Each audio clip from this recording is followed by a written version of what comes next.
Bienvenido, bienvenida a Lecciones de Vida. Comencemos con esta historia que cuenta el pastor H.M.S. Richards, fundador del programa radial La Voz de la Profecía.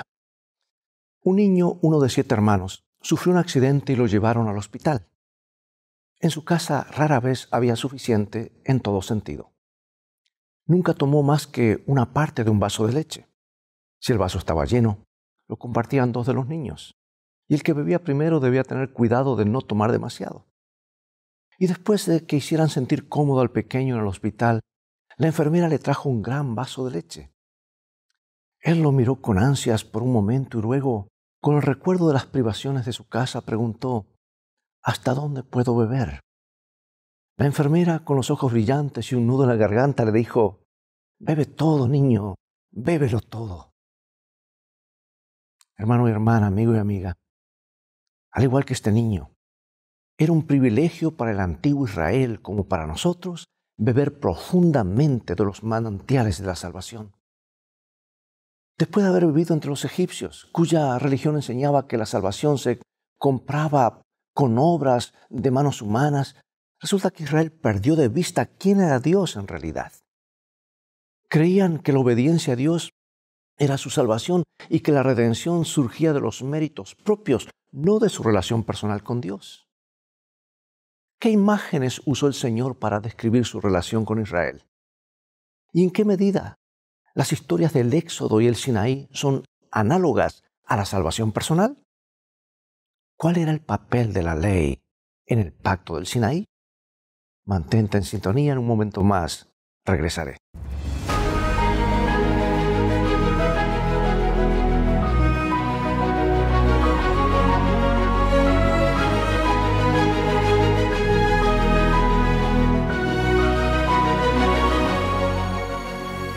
Comencemos con este versículo que nos habla de lo que Dios hizo. Éxodo 19:4.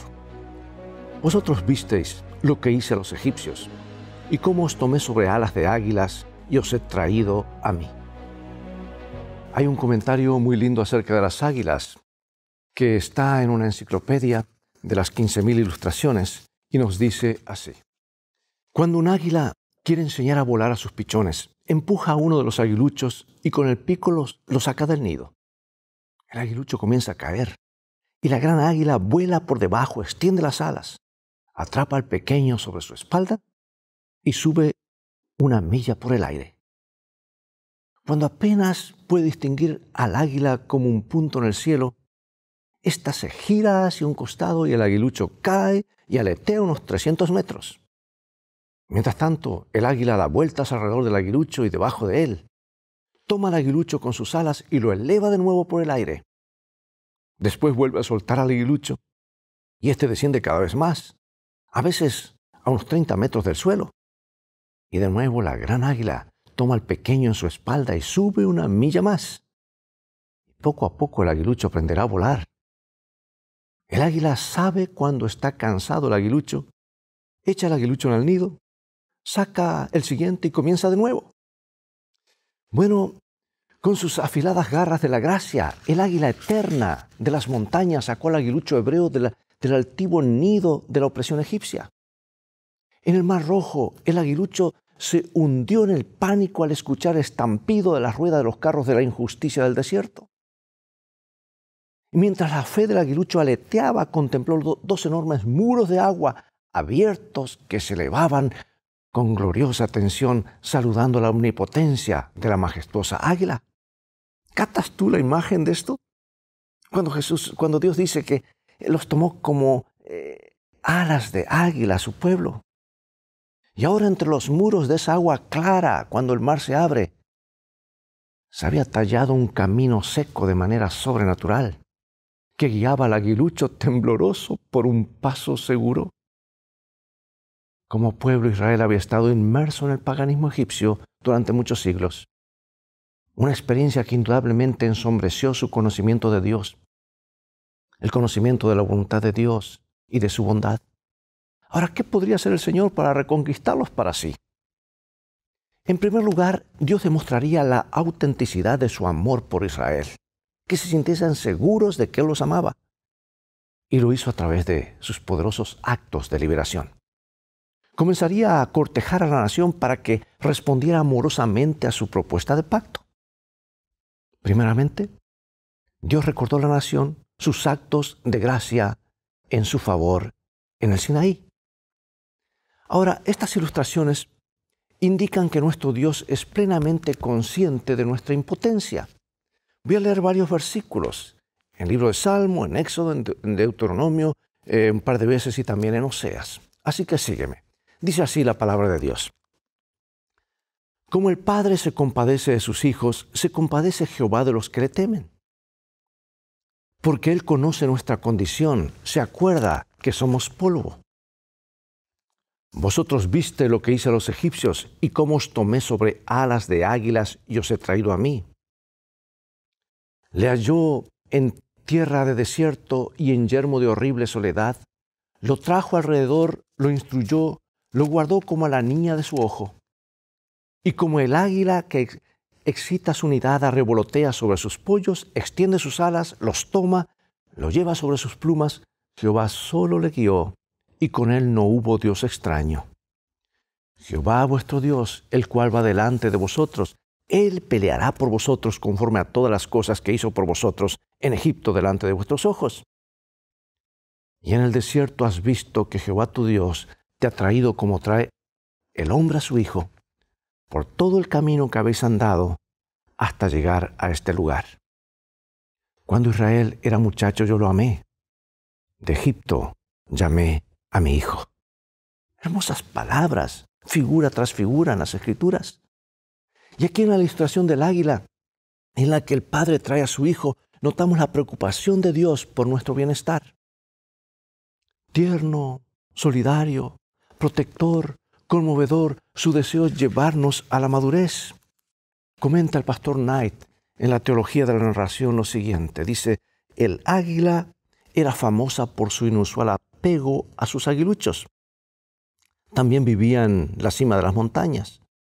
Al enseñar a volar a sus polluelos, los cargaba sobre su lomo a esas grandes alturas que dominan las llanuras del Sinaí y luego los dejaba caer a las profundidades.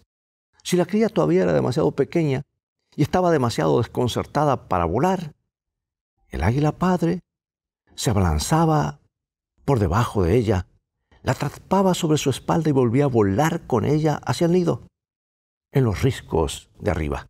Y así es como te saqué de Egipto para mí, dice la voz divina. Bueno, aquí hay un contraste, ¿verdad? El interés de Dios por nosotros con el interés que demostramos unos por otros. ¿Cómo Dios se interesa por nosotros? Y a veces cuán poco nos interesamos por las demás personas. La preocupación que Dios tiene por nosotros, ¿cómo debería afectar nuestra preocupación por los demás? De gracia recibisteis, dad de gracia. Vamos a otro texto, Éxodo capítulo 6, versículos 6 y 7, y nos dice así.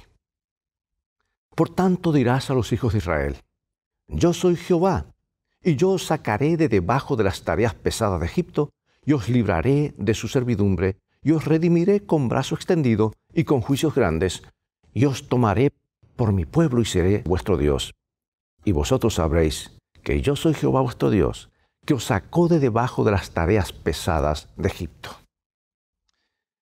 ¿Qué principio vemos con respecto al papel de Dios hacia la humanidad en relación con el pacto? Resulta que la liberación de Israel de la esclavitud en Egipto y también la liberación de Noé y su familia del diluvio son dos acontecimientos salvíficos prominentes en los escritos de Moisés.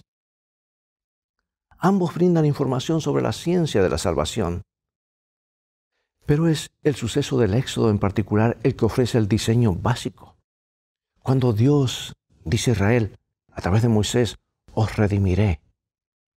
Literalmente dice, actuaré como pariente redentor, o como se conoce en teología, Goel.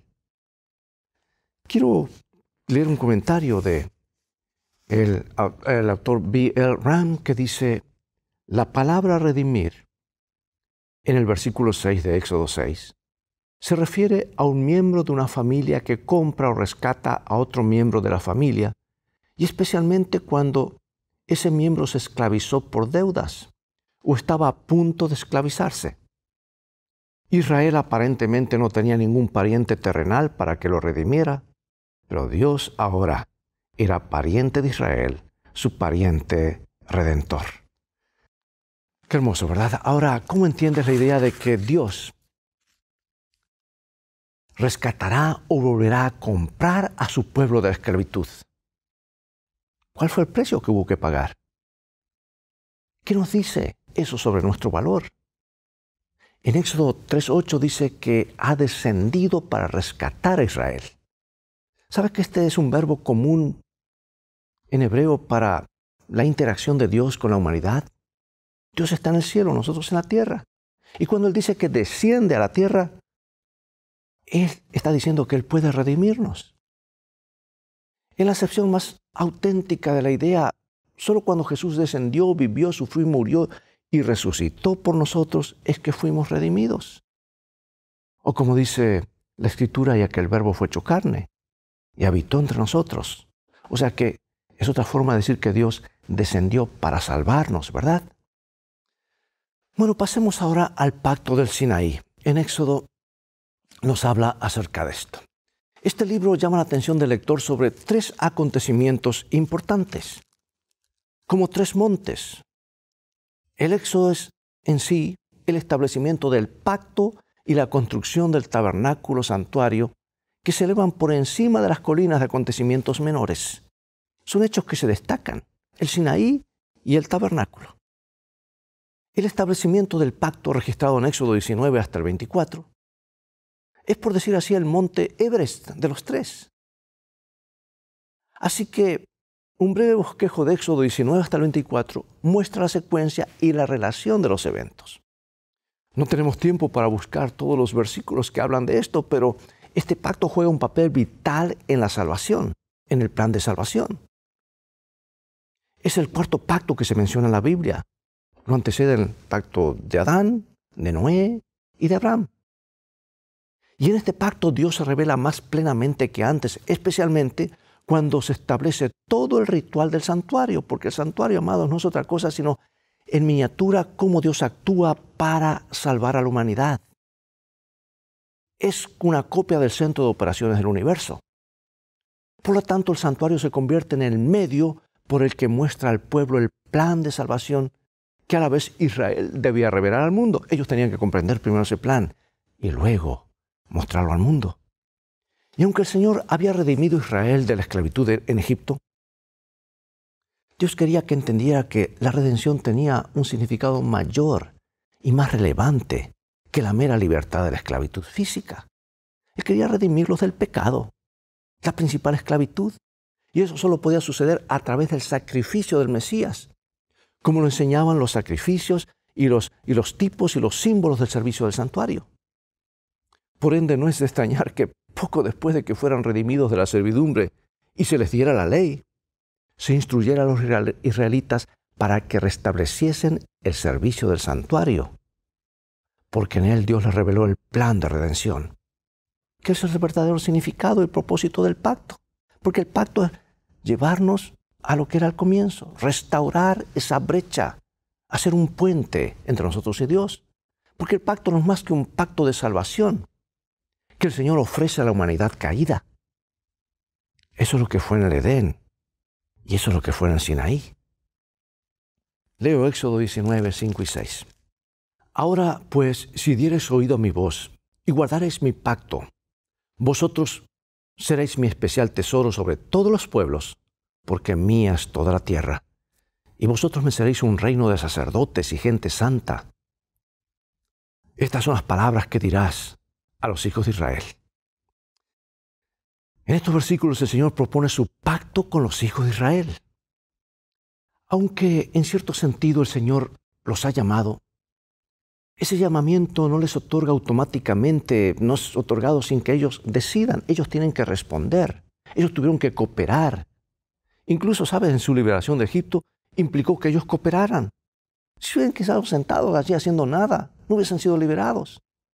Si no hubieran dicho lo que el Señor les dijo, cómo marcar la sangre en los postes de las puertas, no habrían sido liberados. Amados, así de sencillo. Dios nos salva, pero requiere que nuestra parte nosotros respondamos a ese acto de salvación. Y aquí el Señor tampoco les dice, les guste o no, serán un tesoro especial para mí y una nación de sacerdotes. No, no es así. No es así como funciona. No es así lo que dice el texto. El mandato de obedecer al Señor, como algunos entienden, ¿será que anula de alguna manera el concepto de salvación por la gracia? No, al contrario, amados, lo reafirma. Por supuesto que no. Hay muchísimos textos bíblicos que así lo afirman, pero lo quiero resumir en una cita hermosa de Elena de White, en el libro El Camino a Cristo. Ese librito, que es el libro más traducido y más leído después de la Biblia alrededor del mundo, dice, no ganamos la salvación por nuestra obediencia, porque la salvación es un don gratuito de Dios para ser recibido por fe. Pero la obediencia es el fruto de la fe. ¿Captas tú, hermano? Es muy claro. Obedecemos porque le amamos. Por eso Jesús dice, si me amáis, guardad mis mandamientos. Piensa en lo que el Señor estaba dispuesto a hacer por la nación de Israel. No solo los libró milagrosamente de la esclavitud en Egipto, sino que también quería convertirlos en su tesoro, una nación de sacerdotes, para que ellos ministraran al mundo. Y al basar su relación con ellos en su salvación, tanto temporal de la esclavitud de Egipto como eterna, el Señor buscaba elevarlos a un nivel espiritual, intelectual y moral que los convertiría en el portento del mundo antiguo. Todo con el propósito de usarlos para predicar el Evangelio a las naciones. Todo lo que tenían que hacer en respuesta era obedecer. Y eso me lleva a una reflexión muy, muy profunda y personal, amigo y amiga. ¿En qué medida nuestra experiencia personal con el Señor debe reflejar ese mismo principio que vemos aquí, en este estudio de hoy? ¿Captas tú para qué hemos sido llamados en este mundo? No para ser cristianos consumidores y sentirnos bien, qué lindo es el Evangelio, sino para prepararnos para alumbrar al mundo con la gloria de Dios. Pero resulta que el pueblo no pasó más de promesas y promesas. Y todo el pueblo respondió a una y dijeron, todo lo que Jehová ha dicho, haremos. Y Moisés refirió a Jehová las palabras del pueblo. Bueno, a primera vista, todo parece estar bien. El Señor libra a su pueblo, les ofrece la promesa del pacto, ellos la aceptan, harán todo lo que el Señor les pida. Es un trato maravilloso, ¿verdad? Pero veamos los siguientes versículos. ¿Y qué percepción nos dan sobre la respuesta de Israel? Vamos al libro de Romanos y vamos a Hebreos, porque el apóstol habla muy claro acerca de esto y hace una reflexión muy clara. Dice Romanos 9 y Hebreos 4. Mas Israel, que iba tras una ley de justicia, no la alcanzó. ¿Por qué? Porque iban tras ella no por fe, sino como por obras de la ley, pues tropezaron en la piedra de tropiezo. Porque ignorando la justicia de Dios y procurando establecer la suya propia, no se han sujetado a la justicia de Dios. Temamos, pues, no sea que permaneciendo aún la promesa de entrar en su reposo, alguno de vosotros parezca no haberlo alcanzado. Porque también a nosotros se nos ha anunciado las buenas nuevas como a ellos. Pero no les aprovechó el oír la palabra por no ir acompañada de fe en los que la oyeron. Bueno, una lección para nosotros, ¿verdad? O sea que independientemente de lo que Dios nos pida que hagamos, nuestra relación con Él debe basarse en la fe. Y la fe viene por oír y seguir la palabra de Dios. Qué interesante que felicidad comienza con fe, ¿verdad? Dios quiere que seamos felices. La fe proporciona la base sobre la cual siguen las obras. Las obras en sí, por más pura que sea su motivación, por más sinceras y cuantiosas que sean, no pueden hacernos aceptables a los ojos de un Dios santo. No, porque somos pecadores, y pecado es más que lo que hacemos. Hermanos, es lo que somos. Y no pudieron en la época de Israel esas obras hacer algo para llevarlos hacia el trono de Dios o salvarlos, ni tampoco lo pueden hacer ahora en nuestra época. Pero cuidado con el otro extremo. Nadie se salva en la desobediencia. No podemos solo aceptar la fe, debemos vivirla. Es como un viaje, amigos. Yo compro un boleto. Eso me autoriza para viajar. Pero si no hago el viaje o no me subo al autobús o al avión, no me sirve. Lamentablemente el pueblo hebreo creía que su obediencia llegaba a ser el medio de su salvación, no el resultado de la salvación. Buscaban justificación en su obediencia a la ley, no en la justicia de Dios que viene por la fe. y el pacto del Sinaí, aunque contiene un conjunto de instrucciones y leyes mucho más detalladas, fue diseñado como un pacto de gracia, al igual que todos los pactos anteriores. Y esta gracia que se ofrece gratuitamente produce un cambio de corazón que conduce ¿a qué? A la obediencia. No puede ser de otra manera, si no es gracia barata, si no es comprender el plan de salvación. Por supuesto que el problema no era su intento de obedecer, porque el pacto exigía que obedecieran. El problema era la clase de obediencia que ellos ofrecían, que en realidad no era obediencia, como lo demostró la historia posterior de la nación. Durante la última semana de 1999, el sitio de internet salon.com publicó una historia titulada El Salón de la Infamia. Resulta que se trataba de 10 figuras deportivas, las 10 figuras más deshonrosas de ese año. Y la lista incluía de todo, desde alguien que fue arrestado por asesinato hasta otro que había sido sorprendido con drogas. O sea que se trataba de hombres que habían firmado un contrato con sus equipos y con los aficionados, por supuesto, en forma indirecta. Comenzaron sus carreras con la mejor de las intenciones, jugar bien, vivir honradamente y demostrar ser dignos de las firmas de sus contratos.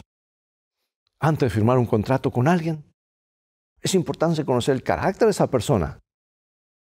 Por eso son necesarias las entrevistas. Yo pregunto, hermanos, ¿qué hay en el carácter de Dios que nos hace sentir cómodos al entablar una relación de pacto con Él? ¿Crees que Él mira primero nuestro carácter antes de entablar una relación con nosotros? En la mayoría de las sociedades comerciales, los beneficios para ambas partes son iguales. Sin embargo, mira el pacto cuando Dios, un Dios divino, se asocia con un ser humano pecador. La relación comienza con un desequilibrio terrible, porque Dios aporta mucho más a la sociedad o a este pacto de lo que nosotros podemos aportar. ¿Qué tenemos para aportar? Seres pecadores, separados de Dios, que hasta lo odiamos con nuestras acciones y demás. ¿Qué podemos aportar a un pacto? Hermanos, Dios da todo. Por eso pregunto, ¿cómo es posible estar sujetos a Él y aún así tener el privilegio de ser sus socios? Este es un misterio. Eso habla de gracia. Antes de firmar un contrato, generalmente leemos todos los requisitos, ¿verdad? Especialmente las letras pequeñitas, porque a veces allí están las cosas más importantes. Pero escucha, cuando Dios hace un pacto, es muy claro. No hay letra chica ni lectura entre líneas. Sus palabras son una serie de expresiones definitivas. Por ejemplo, mira Éxodo 6, 6 y 7. Y dice él, yo os sacaré, os libraré, os redimiré y os tomaré. Ahora, si tú estuvieras en los zapatos de Dios, ¿cuán cómodo estarías al hacerte socio con alguien como tú? ¿Captas tú el contraste? Los contratos se personalizan para adaptarlos a las partes interesadas, al tipo de negocios y demás. ¿De qué manera Dios ha personalizado su pacto contigo? Él bajó hasta lo sumo para alcanzarnos.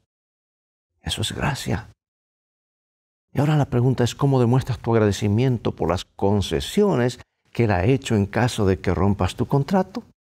¿Cuántas veces lo rompemos? ¿Cuántas veces Israel lo hizo y finalmente decidieron apartarse totalmente del pacto? ¿Cómo afecta el papel de Dios como amigo tuyo, su papel como socio? ¿Sabes que Dios reconoce nuestra fragilidad? ¿Significa esto que Dios excusa el pecado o los pecados? La idea de que Dios desciende a nuestro nivel humano es más obvia en el Nuevo Testamento. Y la gente a menudo asume que Dios era distante, inaccesible en el Antiguo Testamento. ¿Y sabes tú que este concepto es inexacto?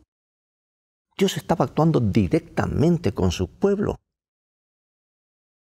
Pero una pregunta más personal. ¿Qué distingue la verdadera obediencia de la obediencia falsa o equivocada? Quiero finalizar con estas citas y un corto resumen. Está en el comentario bíblico, citas de Elena de White, y dice así: el espíritu de servidumbre se engendra cuando se procura vivir de acuerdo con una religión legal, mediante esfuerzos para cumplir las demandas de la ley por nuestra propia fuerza. Solo hay esperanza para nosotros cuando nos ponemos bajo el pacto hecho con Abraham, que es el pacto de gracia por la fe en Cristo Jesús. El evangelio predicado a Abraham, por medio del cual tuvo esperanza, es el mismo evangelio que nos es predicado a nosotros hoy, mediante el cual tenemos esperanza. Abraham contempló a Jesús, quien es también el autor y consumador de nuestra fe. Leo otro párrafo en el libro Patriarcas y Profetas.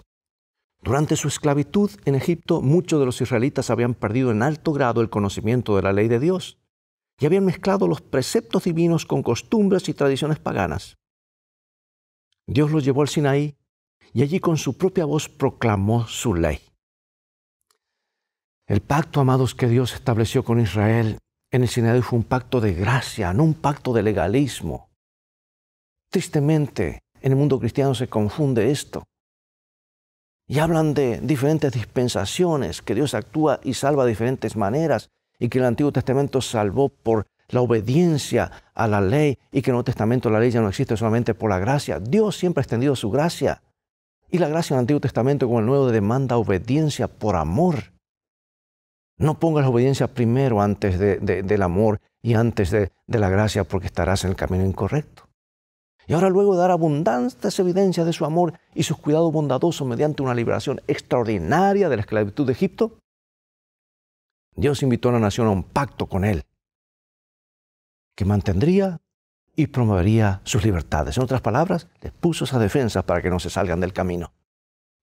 Y aunque Israel respondió afirmativamente, carecía de una verdadera fe motivada por el amor. Se centraron en los hechos en sí mismos como un fin, en lugar de mirar más allá lo que esas cosas y sus sacrificios representaban.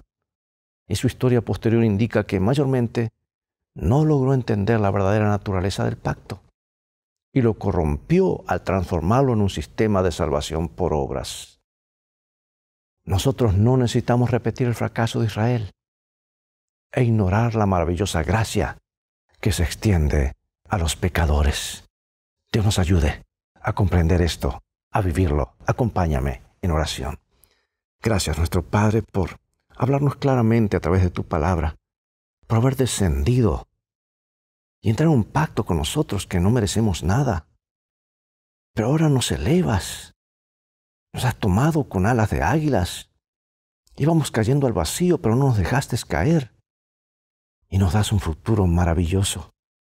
Queremos ser agradecidos y demostrarlo a través de la obediencia por amor. En el nombre de Jesús oramos. Amén.